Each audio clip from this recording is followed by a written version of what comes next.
My name is Josh Burson. I'm the principal and founder of Burson by Deloitte. We're a research-based advisory services organization. I've been in the industry of learning, training, leadership, and HR for about 15 years, focused primarily on best practices research, benchmarking, analyst work, working with vendors and tools providers and consulting firms, and advising large organizations on how to improve their HR talent leadership programs to drive business outcomes.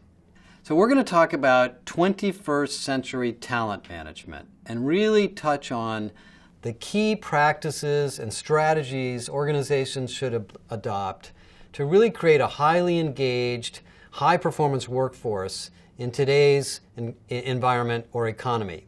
And what I'm going to walk through over the next hour or two is a whole series of practices that we've learned from our research that you should be able to apply directly in your organization pretty quickly based on what we've learned from working with many, many companies around the world.